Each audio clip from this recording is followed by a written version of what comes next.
ان الحمد للہ نحمده ونستعینه ونستغفره ونعوذ باللہ من شرور انفسنا ومن سیئات اعمالنا من يهد الله فلا مضل له ومن يضلل فلا هادي له واشهد ان لا اله الا الله وحده لا شريك له واشهد ان محمدا عبده ورسوله اما بعد فإن خير الحديث كتاب الله وخير الهدي هدي محمد صلى الله عليه وسلم وشر الأمور محدثاتها وكل محدثات بدعة وكل بدعة ضلالة وكل ضلالة في النار.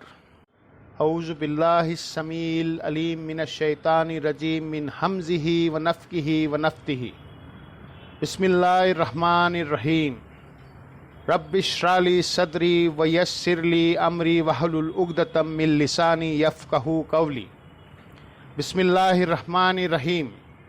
ان الله وملائكته يصلون على النبي يا ايها الذين آمنوا صلوا عليه وسلموا تسليما. اللهم صل على محمد وعلى ال محمد کما صلیت علی ابراہیم وعلی آل ابراہیم انک حمید مجید. اللہم بارک علی محمد وعلی آل محمد کما بارکت علی ابراہیم وعلی آل ابراہیم انک حمید مجید. اللہم ربنا آتینا فی الدنیا حسنۃ وفی الآخرۃ حسنۃ وقنا عذاب النار. ربنا آتینا من لدنک رحمتہ وہیئ لنا من امرہ رشدا. لا الہ الا انت سبحانک انی کنت من الظالمین.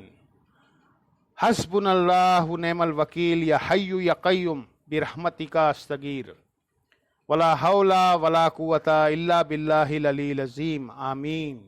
الحمدللہ آج 28 جنوری 2024 کو سنڈے کے دن قرآن کلاس نمبر 82 کی اسٹوڈیو ریکارڈنگ کرنے جا رہے ہیں. انشاءاللہ تعالی ہم سورۃ النساء کی آیت نمبر 105 سے سٹارٹ لیں گے.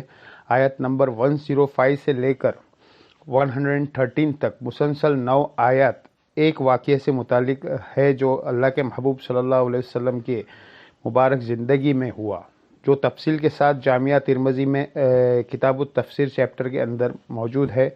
اور شاہ ولی اللہ دہلوی نے فوز الکبیر فی اصولی تفسیر کتاب کے اندر قرآن کی تفسیر کی اصول واضح کی ہے، اور اس میں انہوں نے یہ بھی ٹروتھ ریویل کیا ہے کہ قرآن کی سب سے بیسٹ تفسیر وہ ہے جو قرآن کی آیت سے کی جائے، اور اس کے بعد جو صحیح الاسناد حدیث سے کی جائے. اور صحیح الاسناد 3 حدیث کی کتابوں میں موجود ہے. نمبر 1 صحیح بخاری کی کتاب التفسیر چیپٹر جو قرآن کی آیت کے شان نزول سے ریلیٹڈ ہے. نمبر 2 جامعہ ترمذی کی کتاب التفسیر چیپٹر. اور نمبر 3 المستدرک للحاکم کا کتاب التفسیر چیپٹر. یہ تینوں حدیث کی کتابوں ہے، اور ان حدیث کی کتابوں میں باقاعدہ چیپٹر ہے قرآن حکیم کی تفسیر سے متعلق. یعنی کوئی آیت کسی موقع پہ نازل ہوئی، یہ بھی اس کی تفسیر ہو سکتی ہے. یہ بھی ہو سکتی ہے کہ کوئی صحابی کسی خاص موقع کے اوپر کسی خاص آیت کو کوٹ کر کے اسے کوئی رزلٹ نکال لیتے ہیں، تو وہ بھی اس قرآن کی تفسیر پر ہوتا ہے. بعض اوقات قرآن کی آیت اس سے ریلیٹڈ نازل نہیں ہوئی ہوتی ہے، لیکن ان میں سے رزلٹ وہ نکل رہا ہوتا ہے. تو صحابہ اکرام کسی کو مسئلہ سمجھانے کے لیے کوئی بات بتاتے تھے اور پھر کہتے تھے اس پہ قرآن کی یہ آیت نازل ہوئی، حالانکہ وہ آیت اس موقع پہ نازل نہیں ہوئی ہوتی تھی. وہ صرف اصول اس سے لے رہے ہوتے تھے کہ اس اصول کے تحت یوں ہے، تو پھر کہہ دیتے تھے یہ کہ جی یہ آیت اس موقع پر نازل ہوئی. اسی لیے آپ کو بعض اوقات اختلاف ملے گا. دوسرا صحابہ ہے وہ کوئی اور موقع ذکر کر رہا ہوتا ہے اسی ایک آیت کے بارے میں. تو بیسیکلی این ممکن ہے کہ دونوں نے جو موقع بیان کیے ہیں اس موقع پر وہ آیت نازل نہ ہوئی ہو، لیکن جو رزلٹ نکالا جائے گا وہ دونوں میں فٹ ان بیٹھتا ہے. مثال کے طور پر تیمم کے بارے میں اگر کسی کے ساتھ کوئی ایشو بن جاتا ہے سفر کے دوران آج کے دور میں بھی، تو میں اسے یہ کہہ سکتا ہوں کہ اس موقع پر قرآن کی آیت نازل ہوئی۔ تو آج کے دور میں میں اگر یہ بات کرتا ہوں تو کوئی اس سے یہ نہیں سمجھے گا کہ جب آپ سفر پہ تھے تب آپ پانی نہیں ملا تو اس وقت قرآن نازل ہوا ہے، بلکہ وہ یہی مانا لے گا کہ اس کے کہنے کا مطلب ہے ایسے موقع کے لیے ہے یہ آیت اس نازل ہوئی ہے۔ تو یہ سیم چیز صحابہ کے زمانے میں بھی ہوتی تھی، جس کی مثال آپ دیکھ لیں، بخاری مسلم دونوں میں حدیث ہے، عبداللہ ابن مسعود رضی اللہ تعالیٰ عنہ علیہ السلام، ان کے پاس ایک عورت آتی ہے اور وہ کہتی ہے کہ میں نے سنا ہے کہ آپ ایسی عورتوں پہ لعنت کرتے ہیں جو قدواتی ہے یا ٹیٹو بنواتی ہے، اور جو دانتوں کے درمیان گیپ بنواتی ہے، اور جو چہرے کے بال نوچتی ہے۔ یہ تین کام تو عبداللہ ابن مسعود نے فرمایا کہ میں ایسی عورت پر لعنت کیوں نہ کروں جس پہ اللہ نے اپنی کتاب میں لعنت کی ہوئی ہے۔ تو وہ عورت کو کوئی انڈیا پاکستان والی جو کچھ بھی ہے تیرے محبوب کی امت سے ہے، وہ عورت نہیں تھی، ایٹ لیسٹ وہ صحابیہ تو تھی، یا این ممکن ہے صحابہ تو ہوگی۔ تو اس نے کہا کہ میں نے تو پورا قرآن پڑھا ہے، مجھے تو قرآن میں کوئی ایسی آیت نہیں ملی کہ جس میں یہ لکھا ہوا ہو کہ جو عورت ٹیٹو بنواتی ہے یا خوبصورت دکھنے کے لیے دانتوں میں گیپ بنواتی ہے یا چہرے کے بال نوچتی ہے آئی بروز کی، اس پہ اللہ نے لعنت کی ہے۔ تو عبداللہ ابن مسعود نے فرمایا کہ کیا تم نے قرآن کی آیت نہیں پڑھی؟ وما آتاکم الرسول فخذوا وما نہاکم عنہ فانتہوا، رسول اللہ جو دے وہ لے لو، جسے روک لے اسے رک جاؤ۔ حالانکہ یہ آیت آپ پڑھ کے دیکھیں سورۃ الحشر میں جو یہ مالک غنیمت کے بارے میں ہے۔ نبی علیہ السلام چونکہ مسلمانوں سے کے خلیفہ بھی تھے، پولیٹیکل لیڈر بھی تھے، مذہبی لیڈر بھی تھے، تو آپ صلی اللہ علیہ وسلم جب بھی اس طرح مال غنیمت کی ڈسٹریبیوشن کرتے تھے تو آپ کی رضا پہ آپ راضی رہے۔ اس کا کوئی تعلق پلکن کے ساتھ نہیں تھا، نہ دانتوں میں گیپ بنوانے کے ساتھ تھا۔ تو وہ صحابیہ یا تابعیہ جو بھی وہ صحیح کہہ رہی تھی کہ قرآن میں تو ایسے موجود نہیں ہے، لیکن یہ بات جب انہوں نے کی تو اس نے پھر اس کے کاؤنٹر نہیں کیا۔ حالانکہ عبداللہ ابن مسعود کو بھی پتا تھا یہ پلگ ان کے لیے آیت نازل نہیں ہوئی، لیکن اسے جنرلائز کرتے تھے کہ رسول اللہ جو بھی دے، مراد یہ کہ نبی علیہ السلام اب جو بھی حکم دیں گے وہ آپ نے ماننا ہے۔ تو پھر عبداللہ ابن مسعود نے کہا کہ نبی علیہ السلام سے میں نے یہ سنا تھا کہ جو عورت یہ تین کام کرتی ہے اس پہ اللہ کی لعنت ہے، تو گویا یہ قرآن میں ہی لکھا ہوا ہے۔ تو اس کے بعد اس عورت نے کہا کہ میں نے سنا ہے آپ کی بیوی بھی یہ کرتی ہے۔ تو عبداللہ ابن مسعود نے فرمایا اندر چلی جاؤ، دیکھ لو میری بیوی کو۔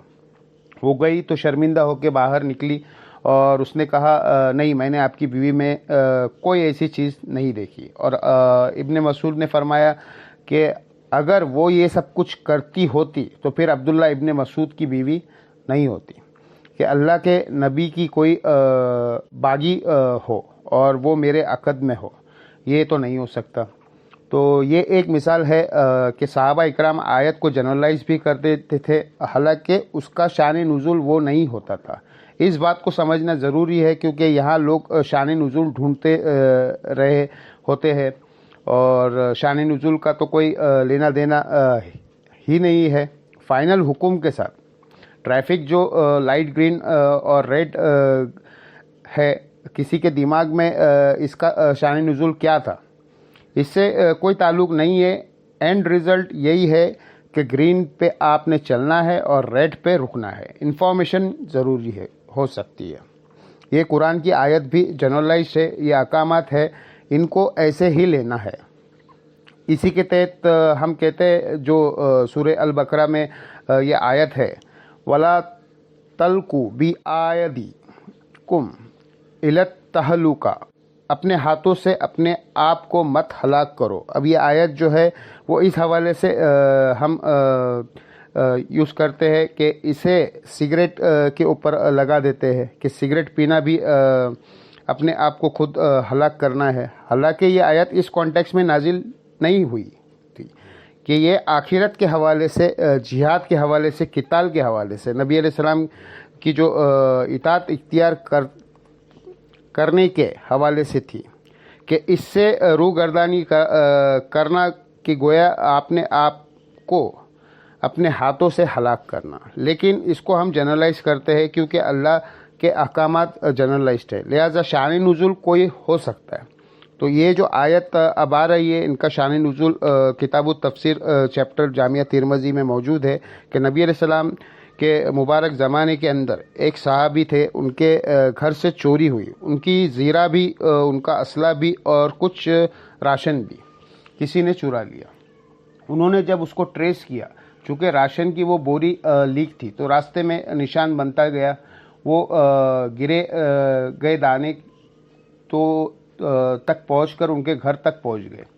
اب وہ جس گھر تک پہنچے وہ قبیلہ بھی مسلمان تھا، اور جس نے چوری کی تھی وہ بھی بظاہر طور پہ مسلمان تھا، کلمہ گو تھا، لیکن منافق تھا اندر سے. نبی علیہ السلام کو آ کے شکایت کی گئی.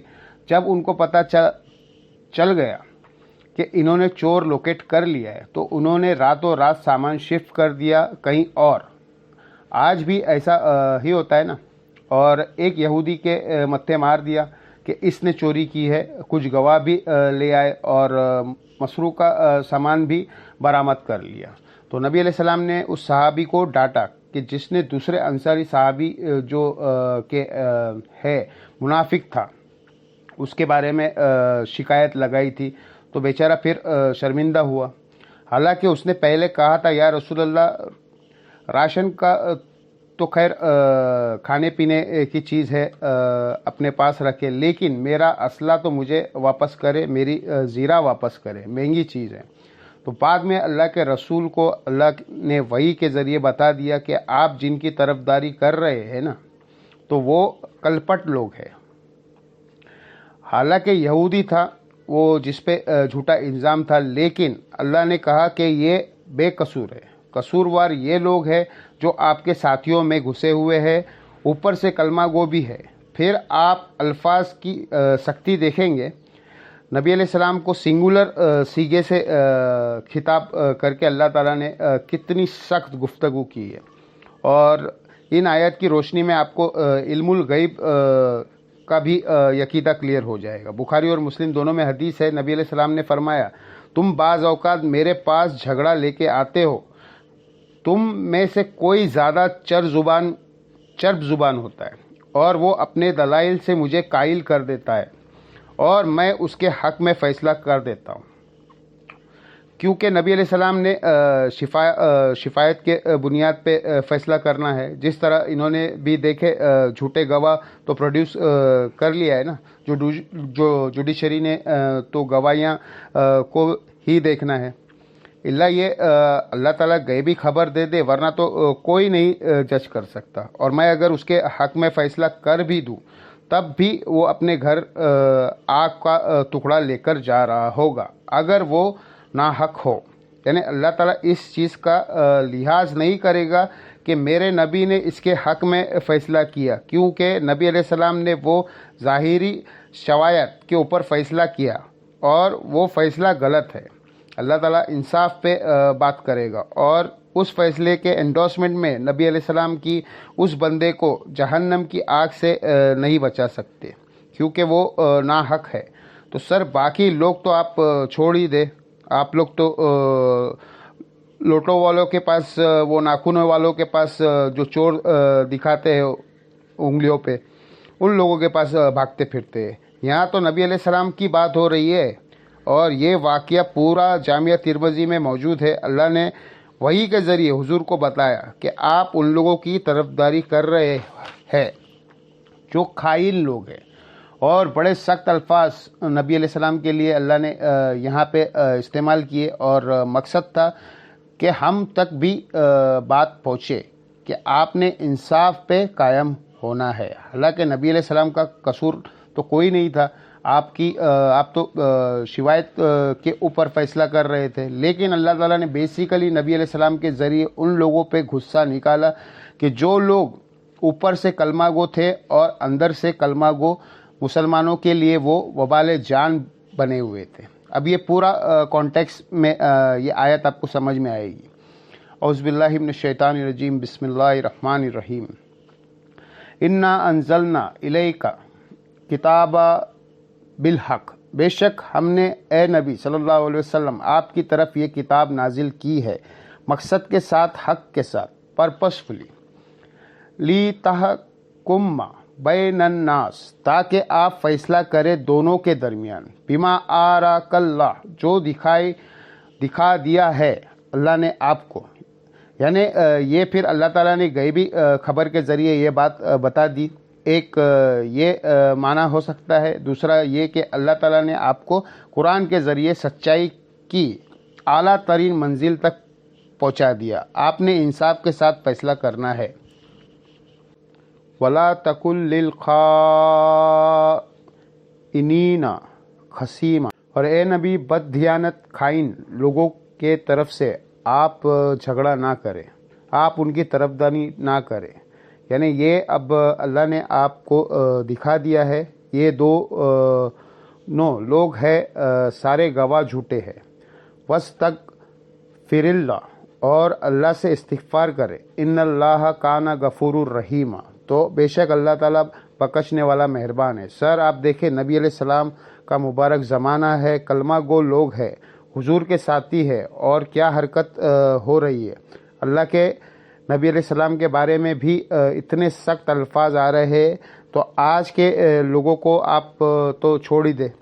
سر اس طرح کے درجنوں آیت ان لوگوں کو کے گلے کا کاٹا ہے جنہوں نے صحابہ اکرام کے لیے عصمت کا عقیدہ کلیم کر دیا ہوا ہے۔ جس طرح توحید کی آیت چپتی ہے نا، ہمارے ایک خاص فرقے کو جو ایک یہ سمجھتے ہیں ہم نے شرک کرنا ہے، اس طرح یہ آیت ان لوگوں کو چھپتی ہے جنہوں نے صحابہ اکرام کو معصوم ڈکلیئر کر دیا ہوا ہے۔ وہ کہتے ہیں جی اس کے اندر توہین ہو جائے گی، اس سے بڑی توہین تو پھر وہ ہو جاتی ہے جو سورہ الجمعہ میں آیا ہے کہ نبی علیہ السلام خطبہ دے رہے تھے تو لوگ خطبہ چھوڑ کر بازار میں ہجرت کے لیے چلے گئے، اور قیامت تک یہ آیت پڑھی جائے گی، اور بخاری میں الفاظ ہے صرف 12 بندے مسجد میں رہ گئے، باقی سب حضور کو چھوڑ کے منڈی میں چلے گئے۔ اور اللہ نے کیا کہا کہ تم نے اللہ کے نبی کو اکیلا چھوڑ دیا وہاں، اور تجارت کے چکر میں چلے گئے وہاں۔ اب یہ آیت قیامت تک پڑھی، وہ بریلوی دیوبندی اہل حدیث یا شیعہ نہیں تھے، تو جمعہ پڑھ رہے تھے۔ تو بیسیکلی آپ یہ سمجھے کہ انسان ہی ہے، چاہے وہ اس زمانے کا ہو یا اس زمانے کا ہو، بہرحال انسان کے ساتھ تو کمزوریاں تو جڑی ہوئی ہے، تو اس کو توہین اور گستاخی اس کیٹیگری کے بجائے اس کو علمی طریقے سے معاملات کو سمجھنے کی چاہیے۔ وَلَا تُجَادِلْ عَنِ الَّذِينَ يَخْتَانُونَ أَنفُسَهُمْ، اور مت جھگڑا کرے آپ ان کی طرف سے جو خیانت کرتے ہیں اپنے آپ سے، یعنی کلمہ گو ہے تو پھر کلمے کی خلاف کیوں چل رہے ہیں، اللہ کے باغی کیوں ہوئے ہوئے، جھوٹے گواہ کیوں پیش کر رہے ہیں۔ ان اللہ لا یحب من کان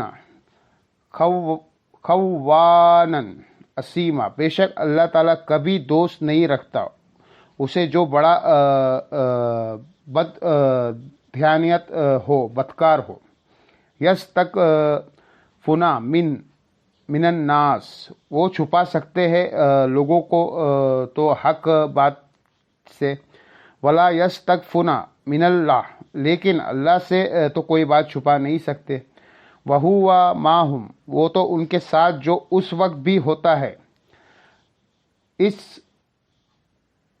یبیتنا ما لا یرضی من القول، جب یہ لوگ راتوں کو ایسے مشورے آپس میں کر رہے ہوتے ہیں جو اللہ کو پسند نہیں ہے، یہ اسلام کے خلاف سازشیں کرتے ہیں، یا یہ لوگ اپنی دنیا کی لالچ میں رات کو پلاننگ کر رہے ہوتے ہیں کہ چوری تو فلاں نے کی تھی تو فلاں کو متھے لگا کے اس کو بدنام کریں گے. تو اے نبی آپ کو علم میں نہیں ہے، لیکن اللہ تعالیٰ ان کو جان رہا تھا یہ کیا حرکتیں کر رہے ہوتے ہیں. وَقَانَ اللَّهُ بِمَا يَعْمَلُونَ مُحِيطًا، اور اللہ تعالیٰ گھیرے ہوئے ہے ان کے تمام اعمال کو. اللہ تعالیٰ کے علم میں ہے وہ سب. ہا انتم ہؤلاء جادلتم عنہم فی الحیات الدنیا، سنتے ہو تم وہ لوگ کے جھگڑے ہو ان کی طرف سے دنیا کی زندگی میں، یعنی تم ان کے ظاہری کلمے کو دیکھ کر تم جھگڑ رہے ہو کہ یہ تو بڑے اچھے لوگ ہیں. فَمَن یُجَادِلُ اللَّهَ عَنْهُمْ یوم القیامہ، تو بتاؤ قیامت والے دن کون ان کی طرف سے جھگڑا کرے گا؟ اللہ کا تو کوئی رشتہ دار نہیں ہے، اللہ نے تو دیکھنا ہے کہ حق بات کیا ہے. ام من یکون علیہم وکیلا، یا کون ہوگا اس روز قیامت والے دن کہ ان کے طرف سے وکالت کرنے والا. اب یونیورسل ٹروت آ رہا ہے اللہ کے طرف سے. وَمَن یعمل سوءا او یظلم نفسا، جو کوئی برا کام کرے یا اپنی جان پر ظلم کرے، گناہ کا کام کرے، ثم یستغفر اللہ، اس کے بعد اللہ سے معافی مانگ لے، یزید اللہ غفور الرحیم، تو وہ اللہ تعالیٰ کو بخشنے والا مہربان پائے گا اگر وہ توبہ کر لیتا ہے. وَمَن یکسب اثما، اور جو کوئی گناہ کمائے، فَإِنَّمَا یکسبہ اعلیٰ نفسی، تو اس کے گناہ کا وبال بھی اسی پر ہوگا. یعنی کوئی کسی کے طرف سے بدلہ نہیں دے سکتا، ہر بندے نے اپنا کرتوت خود بھگتنے ہیں. وَقَانَ اللَّهُ علیمًا حکیم، اور اللہ تعالیٰ علم والا اور حکمت والا ہے. فرشتوں نے نہ بھی حساب لکھا ہو، اللہ کے علم میں ہے کہ کس نے کیا کام کیا ہے. وَمَن یکسب خطیئۃ او اثما، اور جو شخص کبائے کوئی خطا یا گناہ، ثم یرمی بیہ، اور اس کے بعد پھر وہ تہمت لگائے، بریئا فقد تملا بہتانا و اسما مبین، اسے کسی بے گناہ شخص کے اوپر تہمت لگائے تو اس نے بہتان باندھا اور بڑے گناہ کا بوجھ اپنے سر اٹھا لیا. اب یہ اس واقعے کی طرف اشارہ ہو رہا ہے. اللہ نے نہیں لحاظ کرنی ہے کہ یہ کلمہ گو ہے، حضور کے ساتھی ہے، نہیں. جس نے بھی 2 نمبری کی ہے وہ اپنے گناہ کا وزن اٹھائے گا. وَلَوْلَا فَضْلُ اللَّهِ عَلَيْكَ، اور اے نبی اگر اللہ کا فضل نہ ہوتا آپ پر، وَرَحْمَتُهُ، اور اس کی رحمت نہ ہوتی، لا ہمت طائی فتم منہم، تو ایک گروہ تھا لوگوں کا ان میں سے، ان یضلک، کہ وہ آپ کو غلطی میں ڈال دیتا. ویسے تو لفظی ترجمہ ہے کہ آپ گمراہ کر دیتے یہ، لیکن گمراہ وہ والا نہیں ہے انگلش میں جسے کہتے ہیں نا مس لیڈ کرنا. وما یضلون الا انفسہم، اور یہ گمراہ نہ کرتے مگر اپنی ہی جانوں کو. یعنی اگر حضور ان کے حق میں فیصلہ بھی کر کے اس صحابی کو ڈانٹ دیا ہے تو آخرت تو انہوں نے اپنی برباد کر لی ہے نا. حضور کا کیا نقصان کیا؟ اپنا نقصان کیا ہے. وما یدور نکامن شیء، اور آپ کو کوئی چیز نقصان نہیں پہنچا سکتی، نقصان تو انہوں نے اپنا کیا ہے. وَأَنزَلَ اللَّهُ عَلَيْكَ الْكِتَابَ وَالْحِكْمَةَ، اور اللہ نے آپ پر کتاب نازل کی ہے اور حکمت. وَعَلَّمَ مَا لَمْ تَكُنْ تَعْلَمْ، اور آپ کو وہ سکھا دیا جو آپ نہیں جانتے تھے. کتاب اور حکمت آپ کے سکھائی، اور اسپیسیفکلی آپ کی اس واقعے میں آپ کو یہ بھی بتا دیا کہ سچائی کہاں پر تھی. یہ اللہ تعالیٰ کا کرم ہے. ظاہر ہے اللہ تعالیٰ اپنے پیغمبر کو غیبی خبروں پر مطلع کرتا ہے، وکانا فضل اللہ علیک عظیما، اور آپ پر اللہ کا بہت بڑا فضل ہے کہ نبی علیہ السلام کو اللہ تعالیٰ نے یہ خوبی دی ہے کہ انبیاء اکرام اگر اجتہاداً کہیں پہ کوئی فیصلہ کرتے ہوئے شواذ کی بنیاد پہ بھی غلط فیصلہ پر پہنچے تو اللہ تعالیٰ ان کی ریمیڈی فرما دیتا ہے، لیکن یہ فیصلہ گناہ نہیں ہوتا، کیونکہ بخاری مسلم میں حدیث ہے کہ اگر حکم وقت دلائل کی روشنی میں کوئی فیصلہ کرے اور اس کے بعد صحیح فیصلے پر پہنچے تو اسے ڈبل اجر ملے گا، اور اگر وہ غلط فیصلے پر پہنچے تو اسے ایک اجر ملے گا، کیونکہ اس کی نیت میں کوئی شک نہیں تھا۔ لیکن یہ اس کے لیے بھی ہے جو حاکم وقت ہو، جس کی اللہ نے ڈیوٹی لگائی ہے کہ اس نے مینجمنٹ کرنی ہے۔ یہ نہیں ہے کہ کوئی حاکم وقت کے خلاف کوئی کھڑا ہو کے اجتہاد کرنا شروع کر دے، یا سپریم کورٹ کے پیرالل میں کوئی اپنا کورٹ بنا دے اور کہے جی میری کورٹ نے غلط فیصلہ کیا تو مجھے ایک اجر تو ملے گا۔ صحیح کیا ہے؟ تو دو نہیں، جس کی ذمہ داری ہے، حق بھی وقت کے الفاظ ہے، وہاں حاکم کے لفظ ہے۔ آپ مجھے بتائیں، جب حضرت علی خلیفہ راشد تھے اس وقت حاکم وقت حضرت معاویہ تھے یا حضرت علی؟ تو حضرت علی اگر جنگ صفین اگر غلط لڑتے تو انہوں نے پھر ایک اجر ملتا، کیونکہ حاکم تھے اور انہوں نے الحمدللہ صحیح لڑی تھی تو 2 اجر ہے۔ مخالفین کے لیے نہ 1 ہے نہ 2 ہے، اور وہ اللہ کے نبی نے فرمایا ہے صحیح بخاری 2812، افسوس ہے ابن سمیہ عمار، تجھے ایک باغی جماعت قتل کرے گی، تو انہیں اللہ اور جنت کے طرف بلائے گا، اور وہ جماعت تجھے دوزخ کے طرف بلا رہی ہوگی۔ تو یہ تو حدیث مرفوع ہے نبی علیہ السلام کی۔ تو یہ کہنا کہ دونوں طرف صحابہ ہو جائے تو دونوں کی مستحید ہو جاتے ہیں، اور حدیث اس سے رزلٹ نکالتے ہیں۔ تو سر ہم نے حدیث کا نہیں پتہ، اس کے اوپر امام بخاری نے باقاعدہ باب باندھا ہے، حکیم وقت جب اجتہاد کرے حاکم کے خلاف تو کھڑا ہو کے تو اجتہاد کرے، پھر تو سر خوارج پر بھی اجتہاد کی ہے، تو ہم انہیں خارجی کیوں کہتے ہیں؟ اس لیے کہ انہوں نے خلیفۃ المسلمین سے اختلاف کی ہے، حالانکہ اس کا سٹانس بالکل صحیح تھا، لیکن انہوں نے حضرت علی کی جماعت کو کمزور کیا، اس لیے ان کے اوپر گرفت کرتے ہیں۔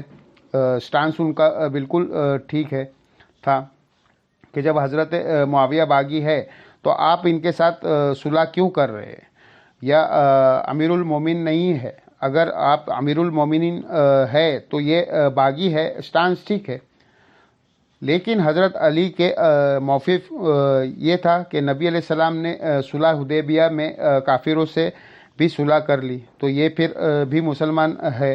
اگر یہ جنگ ہارتے ہارتے مجھ سے صلح کرنا چاہتے ہیں تو مجھے صلح کرنے میں کوئی حرج نہیں ہے۔ حضرت علی وہ اجتہاد کر رہے تھے، اور بخاری مسلم میں آتا ہے سہل ابن حنیف حضرت علی کی فوج میں گھوڑا لے کے گئے اور لوگوں کو کہا کہ لوگوں، اگر صلح حدیبیہ کے موقع پر ہم حضور کا فیصلہ بدلنے پہ قادر ہوتے تو ہم حضور کا فیصلہ چینج کرتے تھے۔ ہم میں سے کوئی بھی راضی نہیں تھا صلح حدیبیہ کے اوپر، لیکن ہم نے مانا کیونکہ وہ ہمارے امیر تھے نبی علیہ السلام۔ تو آج امیر المومنین حضرت علی ہے، ہمیں ان کی اطاعت کرنی ہے۔ اور سہل ابن حنیف جو ہے وہ بدری صحابی ہے، یہ وہی صحابی ہے جو حضرت معاویہ کو مذول کر کے شام میں کا گورنر حضرت علی نے ان کو لگایا تھا، تو معاویہ نے معذور ہونے سے انکار کر دیا تھا۔ سہل ابن حنیف صحابیہ رسول اور دونوں ٹاپ کے صحابہ ہے۔ سہل ابن حنیف عثمان بن حنیف دونوں صحابی ہے، بدری صحابی بھائی ہے، تو انہوں نے وہاں پہ یہ حدیث سنائی تھی صلح حدیبیہ والی، اور پھر وہاں انہوں نے ذکر کیا کہ عمر ابن خطاب تو حضور کے پاس یہاں تک آ کے انہوں نے جرأت کی، انہوں نے کہا یا رسول اللہ، کیا ہم سچے نہیں؟ سچے ہے؟ کیا ان کے مقتولین جہنم میں اور ہمارے مقتولین وہ جنت میں نہیں؟ ہاں ہے۔ ہم حق پہ نہیں ہے تو پھر ہم کیوں دب کے صلح کریں؟ کہا کہ میں اللہ کا رسول ہوں۔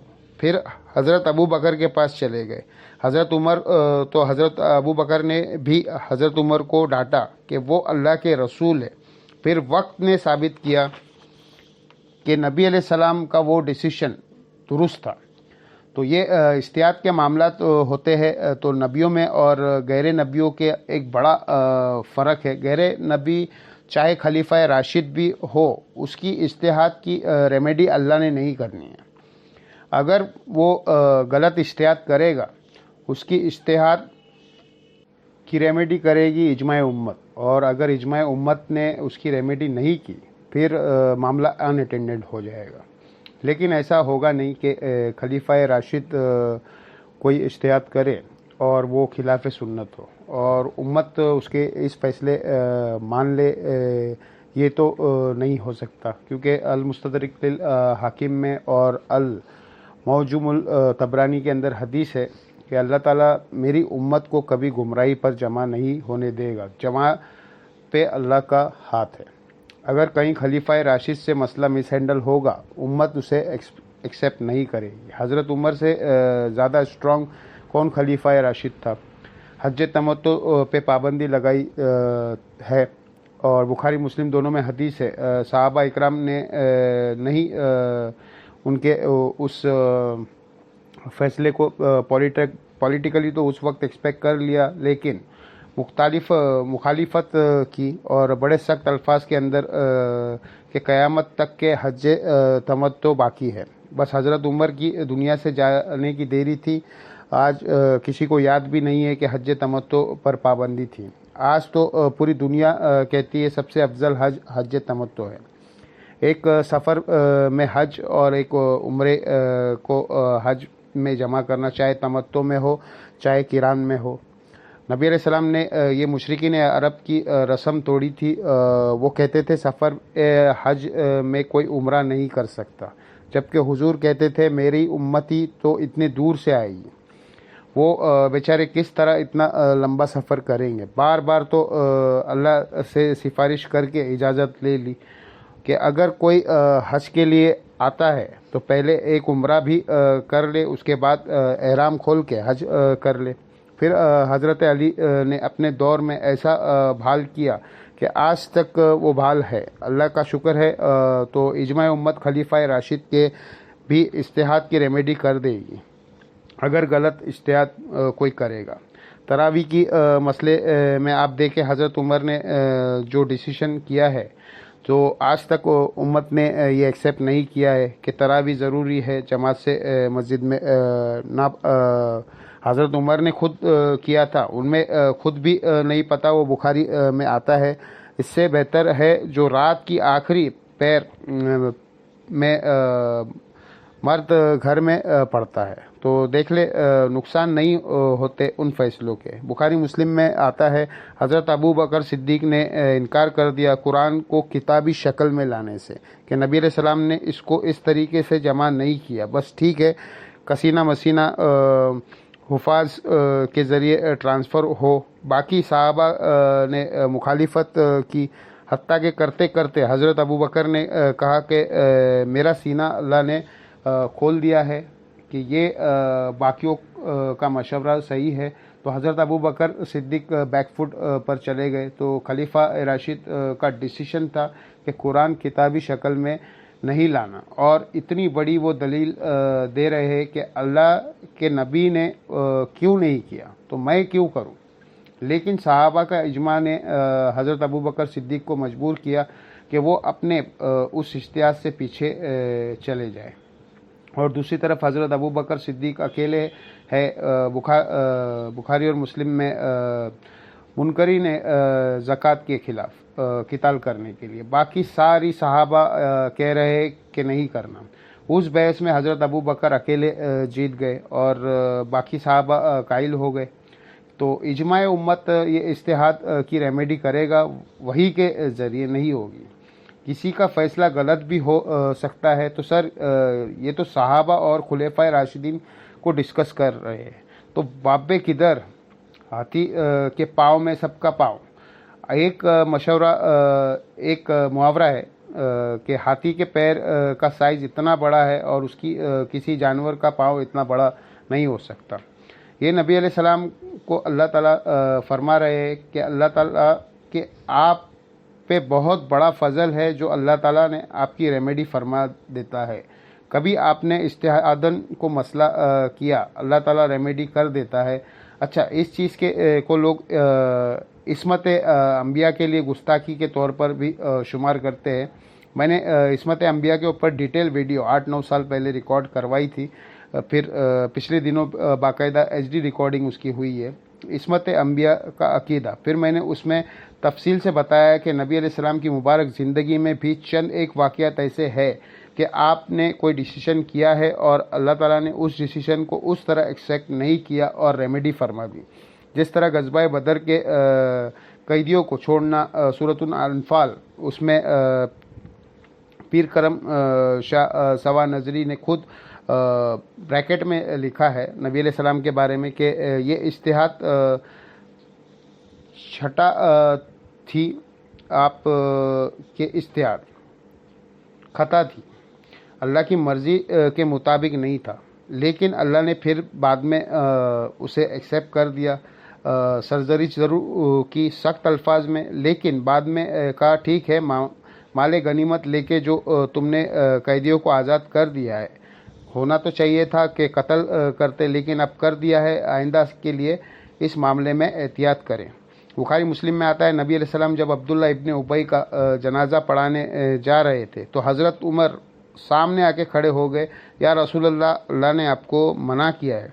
جو بات حضرت عمر نے سمجھی تھی نبی علیہ السلام کو نہیں سمجھ رہی تھی، لیکن نبی علیہ السلام میں شفقت کا پہلو غالب تھا. آپ نے اتنی دور کی تعویل کر لی صرف اپنی شفقت کی وجہ سے. آپ نے فرمایا عمر، اللہ نے مجھے کہا ہے کہ آپ چاہے ان کے لیے استغفار کرے یا نہ کرے تو ٹھیک ہے نا، میں کرتا رہوں گا یہاں تک کہ اللہ مجھے منع نہ کر دے.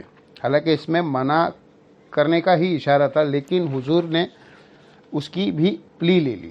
آپ 70 دفعہ بھی استغفار کر لے، ہم ان کو معاف نہیں کریں گے. نبی علیہ السلام نے جنازہ پڑھایا. بخاری مسلم کے الفاظ ہے، تھوک ڈالا عبداللہ ابن ابی کے منہ میں دفناتے وقت، اپنا کرتا کفن کے طور پر دیا کیونکہ اس کا بیٹا صحابی تھا. لیکن اس کا ایفیکٹ باقی منافقینوں پہ اتنا ہوا، حضور کی شفقت کا یہ پوری زندگی ان کا دشمن رہا ہے. اور حضور علیہ السلام کی شفقت ہے. جب سب کچھ کر چکے تو پھر سورہ التوبہ کی آیت نازل ہوئی کہ آئندہ کے بعد نہ آپ نے کسی منافق کا جنازہ پڑھنا ہے، نہ اس کی قبر پہ کھڑے ہونا ہے. تو آپ 70 دفعہ بھی مغفرت کی دعا کریں گے، ہم قبول نہیں کریں گے. تو نبی علیہ السلام نے پھر آئندہ کے لیے محتاط ہو گئے. اسی طریقے سے غزوہ تبوک کے موقع پر کتنے لوگ جو ہے جھوٹے بہانے کر رہے تھے. حضور کو شکلیں نظر آ رہی تھی ان کو یہ جھوٹ بول رہے. حضور ان کے بہانے قبول کرتے تھے. یا رسول اللہ، میری بیوی بیمار ہے، میرا بچہ بیمار ہے. حضور کہتے تھے ٹھیک ہے، اور پھر باہر آ کے کہتے تھے یہ نیرے کانی ہے. نعوذ باللہ. قرآن نے ان کے الفاظ نقل کیے ہیں، یعنی کان جس طرح سوچنے سمجھنے کی صلاحیت نہیں رکھتا، صرف سنتا ہی ہے، تو نبی علیہ السلام نیرے کان ہی ہے. نعوذ باللہ. تو اللہ نے فرمایا ان کا کان ہونا تمہارے لیے رحمت ہے کہ تمہارے بہانے قبول کر رہے ہیں. لیکن دوسری طرف حضور کو کہا اللہ آپ کو معاف کرے، آپ نے ان کو کیوں جانے دیا؟ آپ کو بھی نظر آ رہا تھا یہ بہانے کر رہے. تھوڑی سی آپ جراؤ کرتے تو ان کا جھوٹ پکڑا جاتا. لیکن حضور کی شفقت کا پہلو ہے. پھر حضور کو تیار تھے مسجد درار کی افتتاح کرنے کے لیے. مسجد درار بریلوی، دیوبندی، اہل حدیث یا شیعہ نے نہیں بنوائی تھی، حضور کے صحابہ نے بنائی تھی نا. وہ تو آج ہم انہیں منافقین کہہ رہے ہیں نا. جب بن رہی تھی تو وہ گرجا تو نہیں بن رہا تھا، اس کے لیے تو حضور نے نہیں جا رہے تھے، مسجد کی اطلاع کے لیے جا رہے تھے۔ وہ تو اللہ نے وحی کے ذریعے بتا دیا کہ یہ آپ کو کے خلاف ایک پروپیگنڈا کرنے کا نیا جو ہے محض کھولنے لگا ہے، ایک تنظیم کا دفتر کھلنے لگا ہے آپ کے خلاف مسجد کے نام کے اوپر۔ تو آپ نے کبھی اس مسجد میں کھڑے بھی نہیں ہونا۔ نبی علیہ السلام کو اگر اللہ نے وحی کے ذریعے بلا دیا، بتا دیا، تو اس طریقے سے آپ کی زندگی میں کئی واقعات آتے تھے تو ریمیڈی ہوتی تھی وحی کے ذریعے، لیکن اس کے بعد جو معاملات ہے نا وہ ڈیسیشن کے ساتھ ہے۔ حضرت خالد ابن ولید ذرا ایکٹیو مزاج کے تھے۔ حضرت ابوبکر صدیق کے زمانے میں بعض اوقات وہ خلیفہ وقت سے پوچھے بغیر کوئی ڈیسیشن لے لیتے تھے۔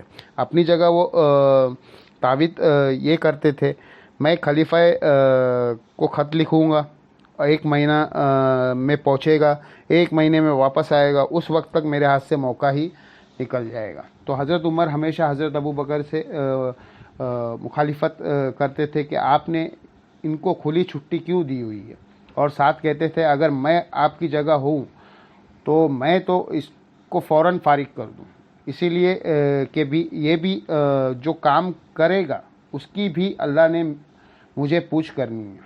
اگر اس نے غلط کام کیا، کوئی کر دیا، حضور کے زمانے میں ہو گیا تھا نا، صحیح بخاری میں 2 جگہ یہ حدیث ہے، حضور نے بھیجا تھا ایک قبیلے کے طرف، تو حضرت خالد ابن ولید کو پتہ چلا کہ وہ مرتد ہو گئے ہیں، اور جب وہاں پہ گئے تو انہوں نے کہا ہم نے اپنا دین چھوڑ دیا، تو وہ بجائے یہ کہنے کے کہ ہم اسلام قبول کرتے ہیں، وہ اپنے پرانے دین کو کہہ رہے تھے کہ ہم نے چھوڑ دیا۔ انہوں نے سمجھا اسلام اس لیے قتل کرنا شروع کر دیا۔ صحابہ اکرام نے وہاں مخالفت کی، انہوں نے کہا کہ رسول اللہ سے فیصلہ کروائیں گے۔ جب نبی علیہ السلام کو پتہ چلا، نبی علیہ السلام اپنے دونوں ہاتھ 2 دفعہ اوپر اٹھا کر کہا، اے اللہ، خالد نے جو کچھ کیا میں اس کے یہ عمل سے بری ہوں، یہ خود اس کی ذمہ داری اٹھائے گا۔ حضرت عمر جب خلیفہ بنے تو انہوں نے پہلا آرڈر یہ کیا، خالد ابن ولید اپنی کو پوسٹ سے الگ ابو عبیدہ ابن جراح کو انہوں نے لگایا، اور اللہ نے وہاں بھی فتح دے دی۔ پھر انہوں نے کہا میں نے اس لیے کہا ہے تاکہ تمہیں پتہ چلے یہ فتحت خالد کی وجہ سے نہیں ہے، یہ تو ہو رہی ہے رب خالد کی وجہ سے ہو رہی ہے۔ اور دوسرا، کل کو ہمیں یہاں پہ ایک دوسرا پولیٹیکل بندہ چاہیے جو شام کو گورن کرے، نہ کہ ہمیں ایک جنگجو چاہیے، کیونکہ جنگجو صرف میدان جنگ کے لیے ہوتے ہیں۔ جب رعایا آپ کے انڈر آئے تو آپ کو خالد ابن ولید رعایا کو کنٹرول نہیں کرے گا، وہ کرے گا جس نے حضور کی صحبت کی ہے۔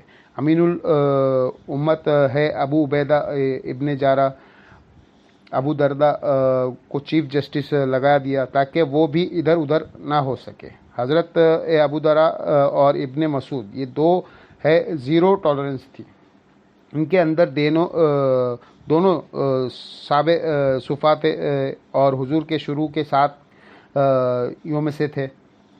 ایک کو لگایا شام میں چیف جسٹس رومن امپائر گرنے کے بعد ابو دردہ کو، اور دوسرے کو کوفے میں لگایا چیف جسٹس ابن مسعود کو پرشین امپائر کے گرنے کے بعد۔ یہ حضرت عمر کا کرائٹیریا تھا، غریب لوگ لیکن 0 ٹالرنس، اور مدینے میں حضرت علی کو لگا دیا۔ تینوں بڑے مراکز کے اندر 3 درویش بندے لگائے جنہوں نے دنیا کو 3 طلاقیں دی ہوئی تھی مینجمنٹ اپنی کنٹرول کرنے کے لیے۔ پھر آپ کو اس طریقے کے درویش قسم کے لوگ چاہیے ہوتے ہیں۔ نبی علیہ السلام کے مبارک زمانے کے اندر وحی کی تائید ہوتی تھی۔ جب حضرت ابو بکر سے حضرت عمر کا جھگڑا ہوتا تھا تو حضرت ابو بکر ہمیشہ یہ بات کرتے تھے کہ دیکھو عمر، میں پیغمبر نہیں ہوں، وحی کا سلسلہ ختم ہو چکا ہے۔ جس معاملے میں کوئی بات صحیح سمجھتا ہوں تو پوری نیک دیتی سے سمجھتا ہوں، اگر میں اس کا اجتہاد کر رہا ہوں اور اس پہ میں غلط ہوں تو اللہ مجھے معاف کرے، اور اگر میں ٹھیک ہوں تو مجھے اللہ اجر دے۔ اور حضرت عمر نے بھی جب انہوں نے حضرت خالد ابن ولید کو ہٹا کے خطبہ دیا مسجد نبوی میں، تو انہوں نے بھی اینڈ میں یہی الفاظ بولے، یہ میں نے جو کچھ کیا ہے، اگر میں نے صحیح ڈیسیشن کیا ہے تو اللہ مجھے اس کا اجر دے، اور اگر غلط ہوا ہے اللہ مجھے معاف کرے۔ معاف کرنے کا مطلب ہے میری غلطی کو بھی معاف کرے اور اس غلطی میں ریمیڈی کرے، پھر اللہ تعالیٰ برکت پیدا کر دیتا ہے۔ بعض اوقات غلط ریزلٹس کے بھی اچھے فائدے نکل آتے ہیں جب اللہ کی تائید ہو جائے۔ اسی کو کہا جاتا ہے واللہ خیر الماکرین، اللہ کی خفیہ تدبیر ہے۔ اور میں سمجھتا ہوں میں نے اپنے اس دعوت کے دور میں آلموسٹ 12-13 سال میں یہ چیز آبزرو کی ہے پرسنلی خود۔ صلح حدیبیہ بظاہر مسلمانوں کو شر نظر آ رہا تھا، جب کہ صلح کرنے کے اس میں تب کے صلح کرنے سے بہت بڑا خیر نکلا۔ یہ اللہ کا کام ہے نا جی۔ اللہ کے پاس تو کروڑوں آپشنز موجود ہے، آنے واحد میں وہ کسی کو بھی اس طریقے سے اس کی بات کو، اس کی پلاننگ کو الٹ اس کے اوپر کر سکتا ہے، اور اللہ نے کئی موقع پر کیا ہے، اور دعوت کے میدان میں بھی ایسا ہوتا ہے، لیکن اس میں ایک شرط ہے صبر اور استقامت اگر آپ کو رکھنا پڑتا ہے۔ اگر آپ سنگ پھنسانے کی کوشش کریں گے پھر دعوت کو تو نقصان کا خدشہ ہوگا۔ آیت نمبر 112، لا خیر فی کثیر من نجواہم، اکثر سرگوشیوں کے اندر کوئی خیر چھپی ہوئی نہیں ہوتی۔ یہ سرگوشی کرنا ہی ویسے ہی منع ہے بھری مجلس کے اندر، کیونکہ باقی لوگوں کے دماغ میں یہ بدگمانی آئے گی دل کے اندر کہ میرے بارے میں بات ہو رہی ہے۔ الا من امر بالصدقہ، ہاں لوگوں کو جو کوئی صدقہ دینے کے بارے میں حکم دیا جائے، او معروفین یا نیکی کا کام کا، او اصلاحم بین الناس کہ لوگوں میں صلح کرانے کے لیے اگر کوئی شخص سرگوشی کرتا ہے وہ الگ بات ہے، لیکن سرگوشی میں یہ نہیں ہونا کہ میں آپ کو بری بات کہہ رہا ہوں، میں آپ کو سمجھا رہا ہوں کہ اس معاملے میں یہ چیز بہتر ہے، آپ اپنے آپ کو صحیح کر لو۔ کسی تیسرے بندے کو نہیں ڈسکس کرنا ہے، یا کسی کو میں نیکی کی ترکیب دلا رہا ہوں۔ وَمَن يَفْعَلْ ذَلِكَ ابْتِغَاءَ مَرْضَاتِ اللَّهِ، اور جو کوئی ایسا کرتا ہے اللہ کی رضا چاہنے کے لیے، فَسَوْفَ نُؤْتِهِ أَجْرًا عَظِيمًا، تو ان قریب ہم اسے بہت بڑا اجر دیں گے۔ وَمَن يُشَاقِقِ الرَّسُولَ مِن بَعْدِ مَا تَبَيَّنَ لَهُ الْهُدَى، جو کوئی ہدایت کے واضح ہو جانے کے بعد رسول اللہ کی مخالفت کرے، وَيَتَّبِعْ غَيْرَ سَبِيلِ الْمُؤْمِنِينَ، اور کسی ایسے راستے کو اختیار کرے جو مومن کا نہیں ہے، نُوَلِّهَا تَوَلَّى، تو پھر ہم اسے اس کی طرف پھیر دیں گے جس طرف وہ جانا چاہے، گمراہی کی طرف۔ وَنُصْلِيهِ جَهَنَّمَ، اور ہم اسے پھر ڈالیں گے جہنم میں۔ وَسَاءَتْ مَصِيرًا، اور کیا ہی برا ٹھکانہ ہے جہنم کا۔ اللہم لا تجعلنا منہم، اللہم اجرنا من النار، آمین۔ یہ آیت جو ہے آیت نمبر 115 سورۃ النساء کی، یہ اجماع امت کے اوپر دلیل ہے۔ امام شافعی رحمہ اللہ کا قول ہے کہ میں نے قرآن کئی دفعہ پڑھا اس چیز کو جج کرنے کے لیے کہ اجماع امت کے حق میں کون سی قرآن کی آیت دلیل ہے۔ وہ کہتے ہیں مجھے حدیث سے پتہ چل گیا کہ اجماع امت دلیل ہے، لیکن قرآن میں کون سی آیت ہے جس میں اس کی جڑ موجود ہو، کیونکہ یہ بنیادی عقیدہ ہے۔ المستدرک للحاکم میں اور المجام الکبیر طبرانی میں بھی صحیح سند کے ساتھ موجود ہے کہ اللہ تعالیٰ میری امت کو کبھی گمراہی پر جمع نہیں ہونے دے گا۔ جماعت پر اللہ کا ہاتھ ہے، اس سے مراد ہماری مذہبی جماعتیں نہیں ہے، اجماع امت ہے۔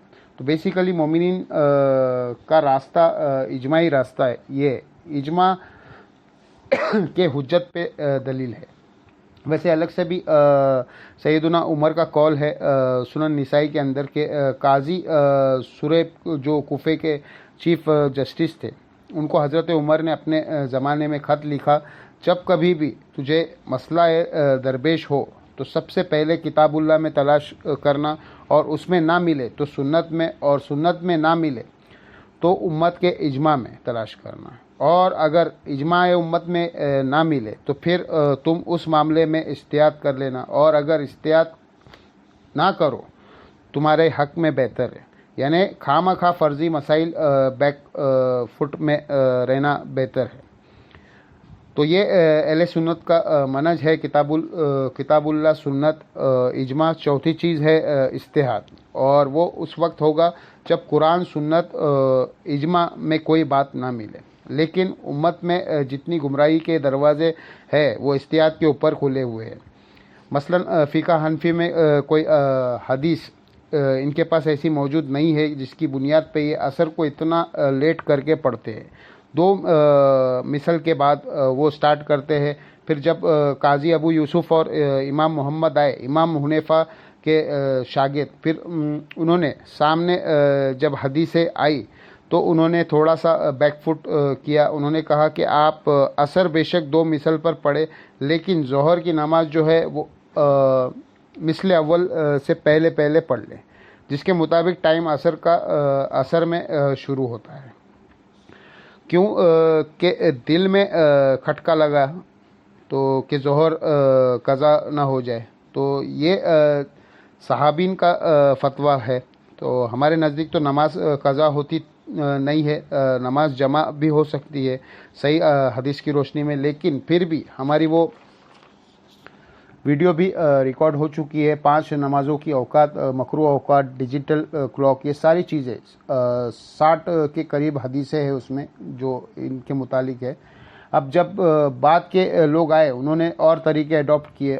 جب انہوں نے بتایا گیا، بھائی بخاری مسلم میں حدیث سے صحابہ اکرام کہتے ہیں عصر اور مغرب میں اتنا وقت ہوتا کہ ایک اونٹ کو نہر کیا جاتا، اس کی کھال اتاری جاتی، اس کے گوشت کو 10 حصے کیے جاتے، کیونکہ جامعہ ترمذی میں حدیث ہے کہ اونٹ کے اندر 10 حصے دار بھی ہو سکتے۔ مسلم شریف میں ہے کہ گائے کے طرح اونٹ میں بھی نبی علیہ السلام نے 7 حصے کیے، تو 7 کم سے کم ہے۔ اس اعتبار سے عمومی سنت ویسے تو ایک بھی ہوتا ہے، دونوں طرح ثابت ہے۔ بعض محدثین نے کعبہ کے عمرے کے لیے آپ جو قربانی لے کے جائیں تو یا حج تمتع کے لیے اس کے آپ 7 حصے کر لیں اونٹ کے اندر، اور عید قربانی کے لیے 10 حصے کر لیں۔ تو بخاری مسلم کی بھی حدیث 10 حصوں کو سپورٹ کرتی ہے، اور اس میں آگے الفاظ ہے گوشت کو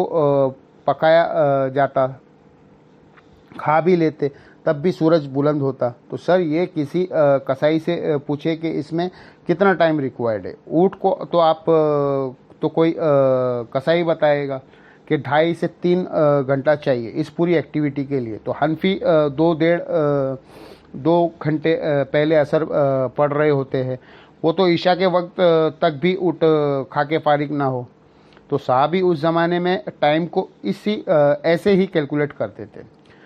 اب یہ حدیث آئی بخاری مسلم کی، تو اس سے اگلے جو متاخرین آئے تو انہوں کو پھر یہ مصیبت پڑ گئی، اب یہ اس حدیث کا کیا کریں؟ تو وہ غلام سود سیدی صاحب جو شرح صحیح مسلم لکھی، بریلویوں کے عالم، انہوں نے لکھا ہے کہ ہو سکتا ہے ایک سے زیادہ ماہر کسائی اور کسب مل کر اور باورچی ایک سے زیادہ اس کو کر رہے ہو، تو دیکھیے، حالانکہ یہ بندہ جو بتا رہا تھا اس نے نہیں یہ بتانا تھا، 50 بندے، وہ تو بیسیکلی ٹائم کیلکولیٹ کروا رہا ہے۔ تفسیر عثمانی دیکھ لے، شابر احمد عثمانی صاحب، محمود الحسن دیوبندی کا ترجمہ ہے، اور شابر احمد عثمانی نے تفصیل لکھی ہے۔ کافی عرصہ سعودی میں مفت دیتے تھے حاجیوں کو، پھر جب بعد میں جب اہل حدیث نے بتایا کہ اس میں تو اتنے بلنڈر ہے، تو انہوں نے پابندی لگا دی 80s میں۔ اب صلاح الدین یوسف صاحب کا قرآن دیا جاتا ہے، تو تفسیر عثمانیہ آپ کھولے، اس میں جو مدت رضاعت کے بارے میں قرآن میں آیا ہے نا کہ 2 سال تک کے ہے دودھ چھڑانا، سورۃ البقرہ میں اس کی وہ تفسیر میں لکھے ہے کہ قرآن میں تو واضح آیا ہے کہ دودھ چھڑانے کی عمر 2 سال ہے، لیکن امام حنیفہ فرماتے ہیں کہ 2.5 سال ہے۔ ہو سکتا ہے ان کے پاس بھی کوئی دلیل ہو، حدیث تو نبی علیہ السلام کی بامشکل 10,000 کی ساری بھی آپ جمع کر لے، اسناد لاکھوں میں ہو سکتی ہے۔ یہ ہے کہ حدیث سینکڑوں تابعین سے آئی، تو وہ اب ان سے پوچھے کہ حدیثوں میں تو چلو آپ گڑبڑ کرتے، قرآن کے خلاف ایسا کوئی پیرالل میں قرآن ہے کہ جس میں یہ لکھا ہو 2.5 سال کی مدت ہے؟ وہ کہتے جی سورہ احقاف میں آیا ہے کہ وہ عورت کا جو حمل ہے، پھر اس کا بچہ جننا اور دودھ چھڑانا، یہ 30 ماہ میں مکمل ہوتا ہے۔ تو وہ کہتے ہیں کہ اس میں جو ہے ثابت ہو جاتا ہے کہ جی 2.5 سال کا لگا دے دودھ چھڑانے کی عمر بھی۔ حالانکہ یہ عثمانی صاحب کے دماغ میں نہیں آیا کہ میں نے یہ دلیل لینی ہے۔ وہ 30 ماہ اس لیے ہے کہ کم سے کم پریگنینسی آئیڈینٹیفائی ہونے کو 6 مہینے میں اور 6 مہینے پلس 2 سال، کیونکہ اس میں اللہ نے ساری چیزوں کا اکٹھا ذکر کیا ہے۔ یہ وہ 30 ماہ سے کہتے ہیں دودھ ہے، تو پھر تو قرآن بھی کنٹروڈکشن آ گئی۔ سورہ النساء کی آیت نمبر 82 ہے، اگر قرآن اللہ کے سوا کوئی اور ہستی کے طرف سے ہوتا تو اس میں اختلاف کثیر پاتے۔ سورہ بقرہ میں تو اللہ کہہ رہا ہے دودھ چھڑانے کی مدت 2 سال ہے، اور سورہ احقاف میں جا کے اسے 2.5 سال بتا رہا ہے۔ وہاں سب اللہ نے ذکر کیا ہے کہ اس کا عمل اور دودھ چھڑانا یہ 30 مہینے، کیونکہ کم از کم 6 مہینے کی پریگنینسی ہوتی ہے، تو راؤنڈ آف کر کے وہ 30 مہینے بنتے ہیں۔ اگر پورے کریں گے تو 33 ہے۔ تو عربیوں میں یہ راؤنڈ آف کا بھی مسئلہ تھا۔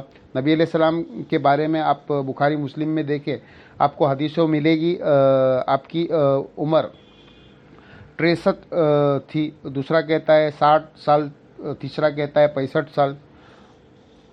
تو امام بخاری نے یہ ساری چیزوں کو کیلکولیٹ کر کے بتایا، ایکچولی عمر 63 سال تھی۔ جس صحابی ادھر راؤنڈ آف کیا، موٹی 60 بنا دی، جس نے اس طرف اس نے 65 بنا دی۔ جس طرح جب 440 تو بعض لوگ اسے 4.25 بھی کہہ دیتے ہیں، حالانکہ نہیں ہوتے، 440 ہی ہوتے۔ لیکن اگر یہ سوئی 4.5 اور 4.25 کے درمیان ہو، پھر کچھ لوگ کہیں گے 4.5 ہوئے اور کچھ 4.25 کہیں گے، سینٹر میں آیا ہے نا۔ اب 63 ایک ایسی چیز ہے جو 60 اور 65 کے آلموسٹ درمیان میں ہے۔ تو قرآن میں جو آیا ہے دودھ چھڑانے کی عمر پلس اس کی پریگنینسی کو ذکر ہو رہا ہے، تو 30 مہینے، لیکن کہتے ہیں ہو سکتا ہے کہ امام حنیفہ کے پاس بھی کوئی دلیل ہو، کیونکہ بات نہیں ماننی۔ یہ نہیں ہے کہ فتویٰ غلط ہو گیا ہے، اس میں کچھ ریمیڈی کر لے ہم۔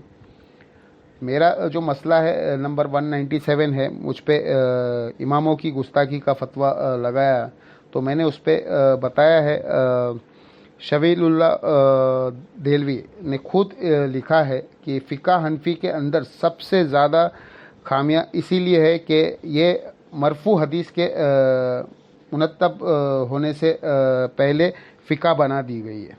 تو اس میں کئی ایک فتوے حدیث کے خلاف تھے۔ ویسے تو کہتے ہیں امام حنیفہ کے شاگردوں کے شاگرد ہے امام شافعی، تو انہوں نے 80% مسائل میں اختلاف کیوں کیا ہے؟ ان کو پتہ چل گیا گڑبڑ ہے، اور وہ گڑبڑ یہ ہے کہ امام حنیفہ تابعین کے اقوال کو بھی حجت مانتے تھے۔ میں نے ڈاکٹر اسرار صاحب کو سن رہا تھا، وہ بالکل الٹ بات کر رہے تھے۔ وہ کہتے ہیں فقہ حنفی کا آپ عمل دیکھ لیں، حالانکہ حدیثیں نہیں بھی تھی، تب بھی انہوں نے فقہ مرتب کسی اور لوگ حیران ہے کہ وہ ایگزیکٹلی حدیث کے مطابق تھی. پتہ نہیں کیسے سر. حالانکہ میری ایک پرسنل میٹنگ میں انہوں نے کہا تھا کہ یعنی قرآن اور حدیث کے خلاف سب سے زیادہ کوئی فقہ ہے تو وہ فقہ حنفی ہے، اور یہ اجمی فقہ ہے جو یہ مجھے خود انہوں نے کہا اپنی وفات سے آلموسٹ 2 سال پہلے. تو ویڈیو تو ان کی پرانی ہے، ہو سکتا ہے اس کے بعد انہیں یہ بات کھل گئی ہوگی ان پہ. تو بزرگوں کے اقوال کو جسٹیفائی کرنے کے لیے آپ اس لیول تک بھی آپ جاتے ہیں. تو اب اگر آپ دیکھیں کئی حنفی علماء ہیں کہ باقاعدہ ویڈیوز دیکھیں ان کے جو ہے بڑے گندے قسم کے جو مسائل ہے جو فقہ حنفی کے تھے اس کو بھی جسٹیفائی کرنے کے لیے کیا کیا دلائل دے دیتے ہیں. بندہ حیران ہو جاتا ہے کہ اس لیول پہ بھی کوئی ایسا کر سکتا ہے. یار بندہ خاموشی ہو جائے، خاموش ہونے سے بھی فتنہ دب جاتا ہے. آپ خود اس فتنے کو ہائی لائٹ کرتے ہیں، پھر اس کا جواب دیتے ہیں. لوگ سمجھتے ہیں یہ لوگ گھاس کھاتے ہیں، تو نہیں سر، گھاس تو نہیں کھاتے. لوگوں کو پتہ چل رہا ہے کہ یہ کیا ہو رہا ہے. زنا کرنا حرام ہے لیکن اس کی اجرت حلال ہے. جی یہ بھی ہے، اس کو وہ جسٹیفائی کر رہے ہوں گے. تو بس عجیب اور غریب قسم کی مسائل ہے. چھوڑ دے پھر یہ معاملات. باقی میرا مسئلہ نمبر 31 آپ دیکھ لیں، اجماع کی حجیات کے اوپر کئی ایک دلائل آپ کو اور پتہ چل جائے گی. اللہ تعالیٰ سے دعا ہے جو حق بات میں نے کی اللہ تعالیٰ ہمارے دلوں میں راسخ فرمائے، اور جذبات میں میرے منہ سے کوئی غلط بات نکل گئی تو اللہ تعالیٰ ہمارے دلوں سے باہر کر دے، ہمیں معاف بھی کر دے. اللہم صلی علی محمد وعلی آل محمد کما صلیت علی ابراہیم وعلی آل ابراہیم انک حمید مجید. اللہم بارک علی محمد وعلی آل محمد کما بارکت علی ابراہیم وعلی آل ابراہیم انک حمید مجید. اللہ تعالیٰ سے دعا ہے جو حق بات میں نے کہی ہمیں اس بات پہ خود عمل کر کے دوسرے بھائیوں تک پہنچانے کی توفیق عطا فرمائے. سبحانک اللہم و